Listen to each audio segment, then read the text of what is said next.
Ja, die Transfergerüchte rund um den FC Bayern München brodeln mal wieder gewaltig. Und genau deswegen gibt's heute meine 5 Bayern-Transfervorschläge für die Offensive zur neuen Saison 2026/27.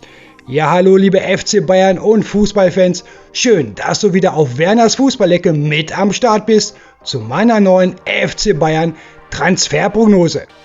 Und ja, beim FC Bayern laufen die Planungen für die neue Saison natürlich schon auf Hochtouren. Vor allem Sportvorstand Max Eberl und Sportdirektor Christoph Freund suchen aktuell gezielt nach Verstärkung für die Bayern-Offensive.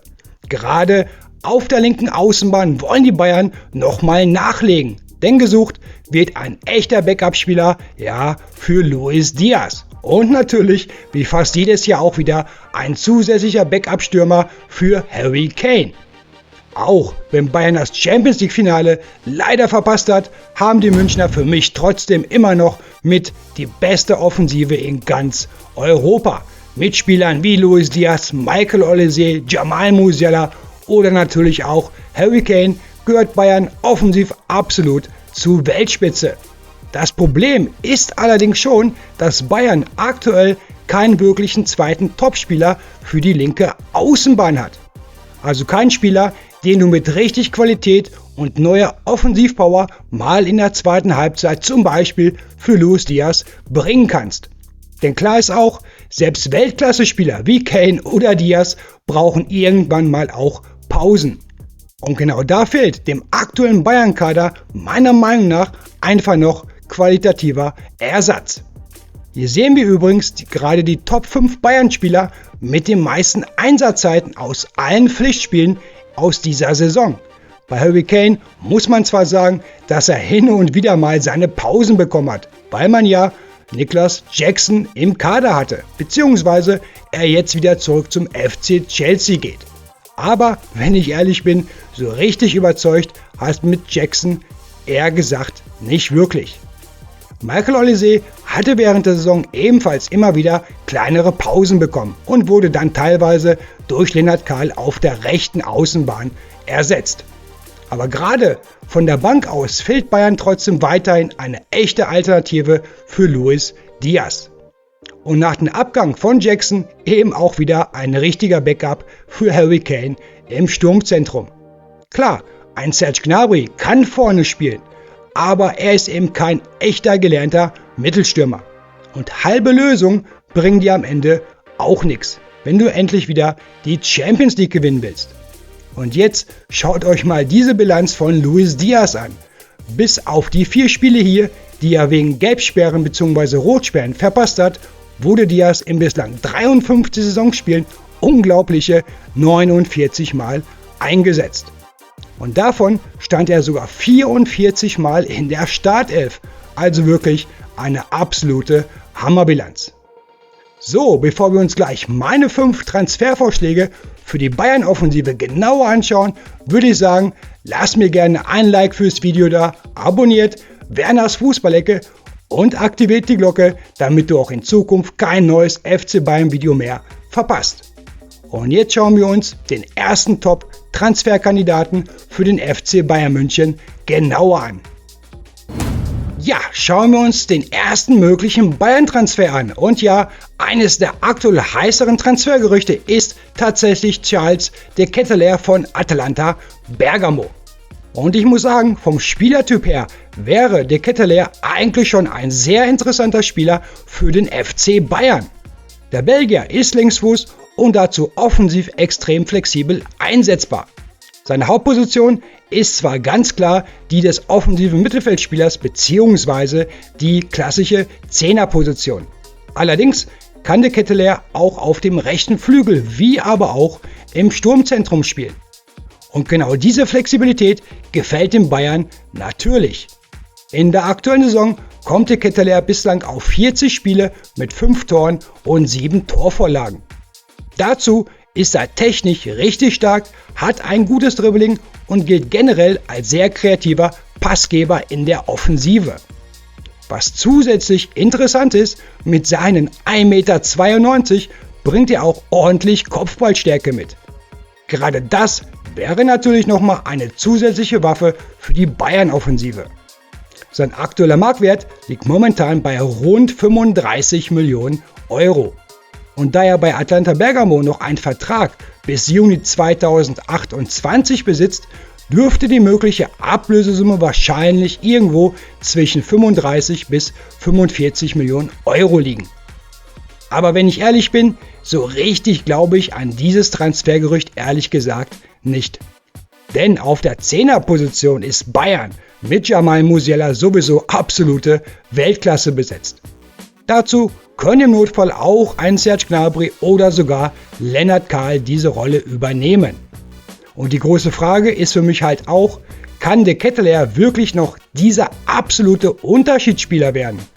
Und das sehe ich aktuell ehrlich gesagt eher nicht mehr so ganz, gerade mit seinen 25 Jahren.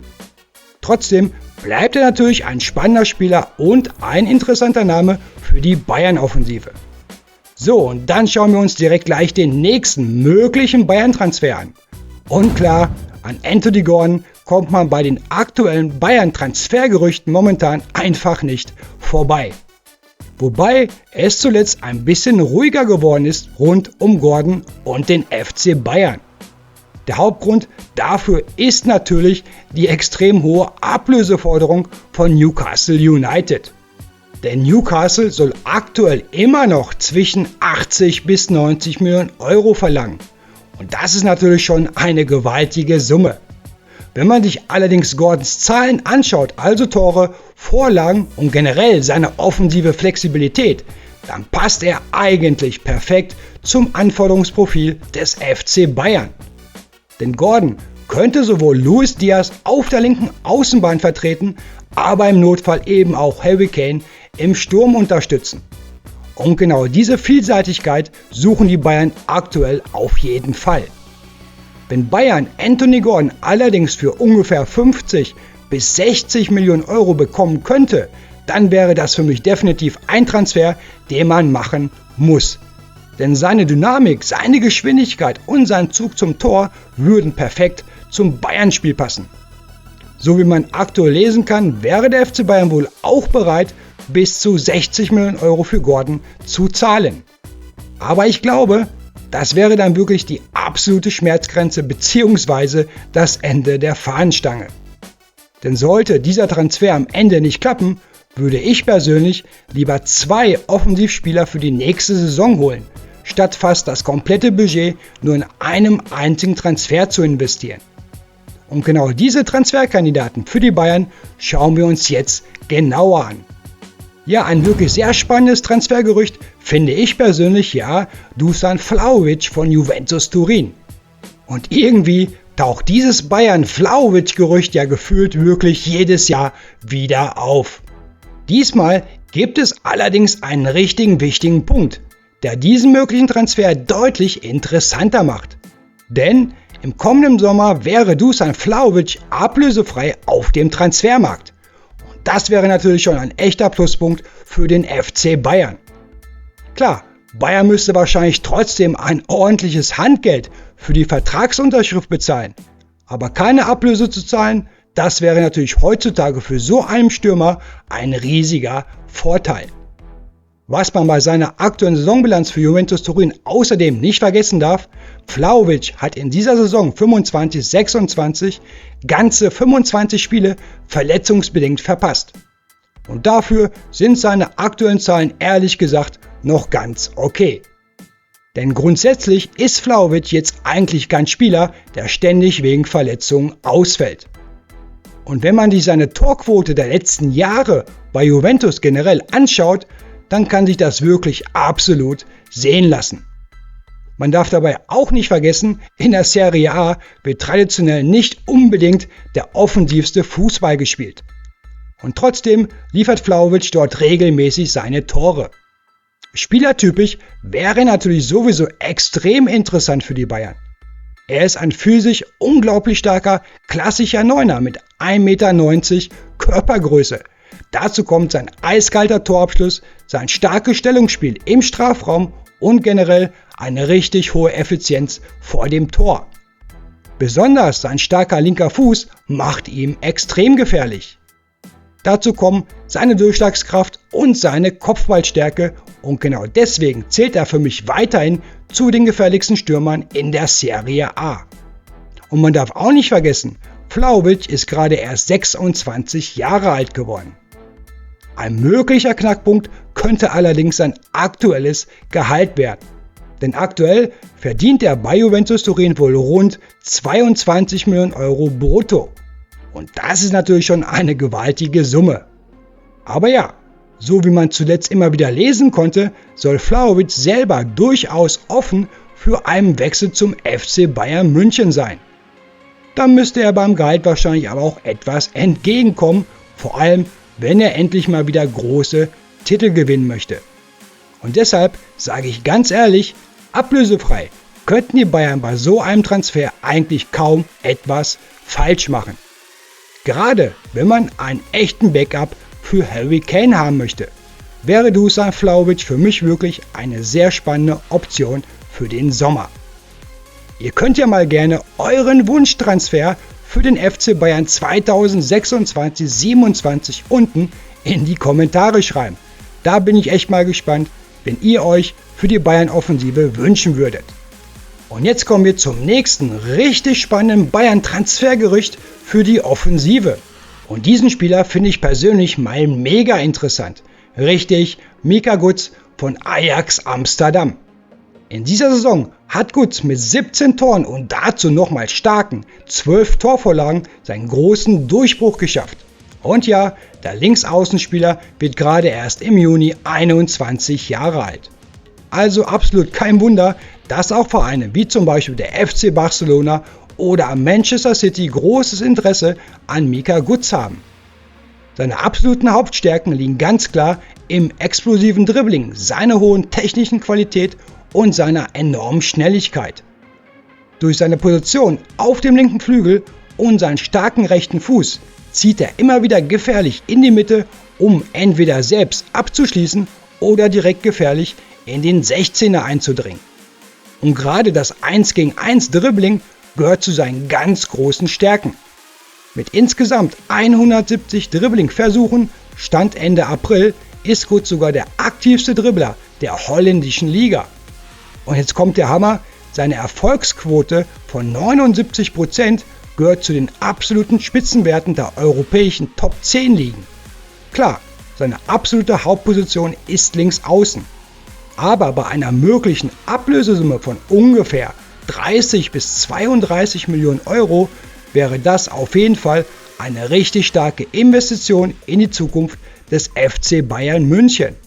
Also ganz ehrlich, das ist ein Spieler, den Bayern unbedingt auf die Transferliste für den Sommer setzen sollte.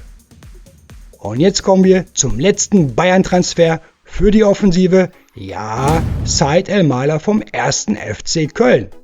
Klar, zuletzt konnte man lesen, dass sich die Bayern wohl erstmal von einem möglichen Elmalah-Transfer verabschiedet haben. Ich denke aber auch, dass dabei zwei Dinge eine große Rolle spielen. Zum einen natürlich ein möglicher Anthony Gordon-Transfer und zum anderen die aktuell geforderten 50 Millionen Euro Ablöse vom FC für Said Elmalah. Aber die Stärken von Elmalah kennt natürlich jeder und ganz sicher auch beim FC Bayern München. Und ehrlich gesagt, ich glaube sogar, dass Bundestrainer Julian Nagelsmann ihn mit zur WM nehmen könnte. Und wenn Elmalah dort dann auch noch starke Szenen und gute Leistung zeigt, ja, dann könnte der 1. FC Köln am Ende wirklich seine 50 Millionen Euro verlangen. Stand jetzt könnte ich mir aber trotzdem vorstellen, dass Köln bei einer Ablöse von ungefähr, sagen wir mal, 40 Millionen Euro plus verschiedene Bonuszahlungen einem Elmalah-Transfer wirklich doch noch zustimmen könnten. Denn klar, auch der FC braucht frisches Geld für neue Transfers. Und dazu kommt halt auch wieder genau dieser wichtige Punkt. Bevor Bayern über 60 Millionen Euro für nur einen Spieler wie Anthony Gordon ausgibt, könnte man lieber in 2 Spieler investieren und damit gleich mehrere offensive Positionen gezielt absichern. Und genau das hier wären aktuell meine Wunschtransfers für die Bayern-Offensive im Sommer 2026. Denn liebe Bayern-Fans, was wäre denn, wenn sich Anthony Gordon nach einem Bayern-Transfer verletzen würde? Dann würde plötzlich wieder ein Backup für gleich 2 Positionen fehlen. Einmal für Luis Diaz auf Linksaußen und zusätzlich noch als Harry Kane Backup im Sturm.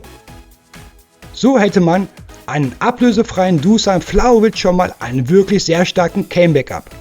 Und dann wird es natürlich spannend.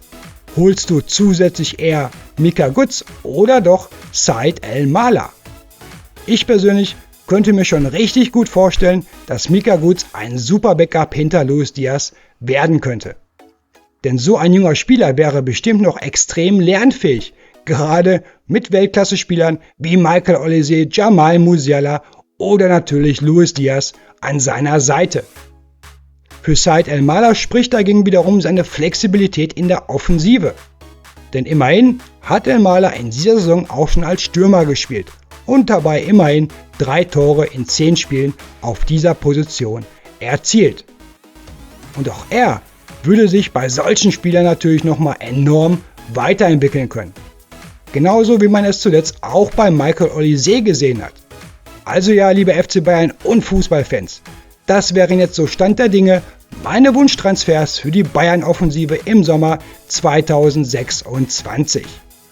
Jetzt bist du gefragt, welche Spieler würdest du am liebsten im FC Bayern-Trikot in der neuen Saison 2026/27 sehen? Schreib es mir auf jeden Fall unten in die Kommentare. Also dann, bleibt sportlich und bis zum nächsten FC Bayern Video hier auf Werners Fußballecke. Bis dann, tschüss!